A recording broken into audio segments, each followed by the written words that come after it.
At MND Scotland, we're here to support everybody affected by an MND diagnosis right across the country. We provide practical, financial and emotional support, as well as investing in research into treatments and hopefully a cure. But we just couldn't do that without your support. And so we'd like to share with you some of the work that we've been doing throughout the year. We have helped almost 700 people affected by MND, 400 of those living with a diagnosis. 1.3 million has been generated in financial support for them and their families, helping to overcome challenges and access the support that they need and deserve. This year, more families than ever have used our accessible holiday homes, with over 270 people making special memories across our 2 locations. We've continued to invest in vital research into MND, including MND Smart, the largest MND clinical trial in UK history.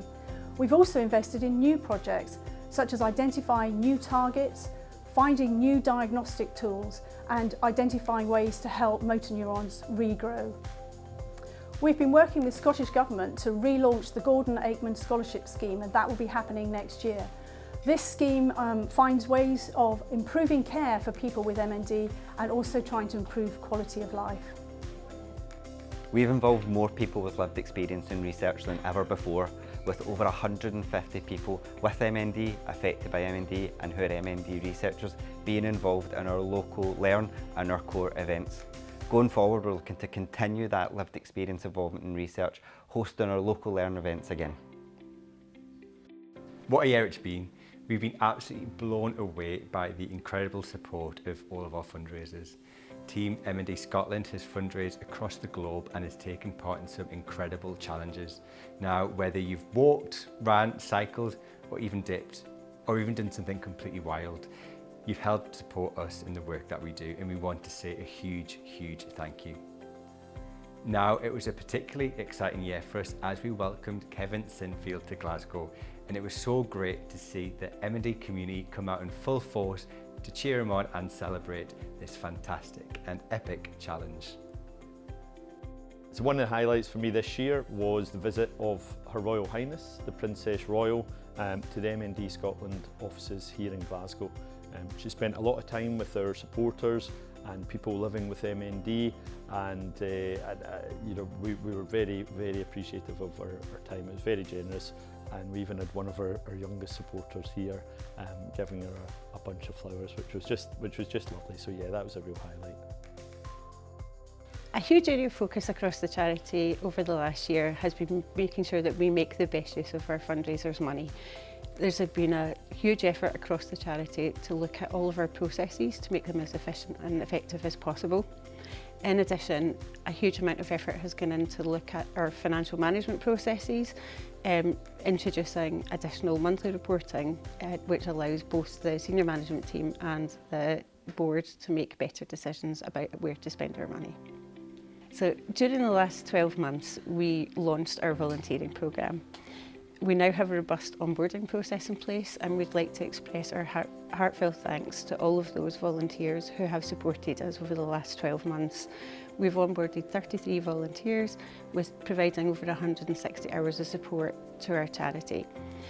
That's been through a number of initiatives, from attending our fundraising events and also being in-house providing support to our staff team, providing HR and admin support. In the next 12 months, we plan to continue our quarterly coffee mornings, providing opportunities for volunteers to get together, as well as expand our offerings for volunteer opportunities over the course of the year. We are proud to support our colleagues. We are a disability confident committed employer, a living wage employer, a living hours employer, and a menopause friendly employer. We launched a much needed and wanted bereavement support service, developed in response to the ongoing feedback from the MND community to ensure that no one faces loss alone. We will continue to listen and work with families living with a diagnosis of MND to develop and create meaningful support. MND Scotland is here for everyone that this brutal disease touches. Partners, mothers, brothers, sisters, children and friends. You are not alone. Now, we can only do what we do with your support. And from the bottom of our hearts, we want to say a huge, huge thank you. On behalf of myself and the Board of Trustees, I'd just like to thank everybody for their support this year. It really feels like we've got some momentum going now, and I look forward to us carrying that forward into next year. So thank you very much. In addition to everything we've shared with you, there's been so much more going on behind the scenes at MND Scotland, and we'll continue to do that. But there's so much more to be done. We'll continue working with MND charities and the wider charity sector, in addition to Scottish Government and local authorities on key areas that really affect people with motor neuron disease, such as social care and housing. The system at the moment just cannot keep up with the rapid deterioration that motor neuron disease brings, and we are absolutely committed to changing that system so it can. But we can't do this without you. So thank you so much for all of the support you've given us thus far, and please continue to support us so that we can really make time count for people affected by MND in the future. Thank you from MND Scotland.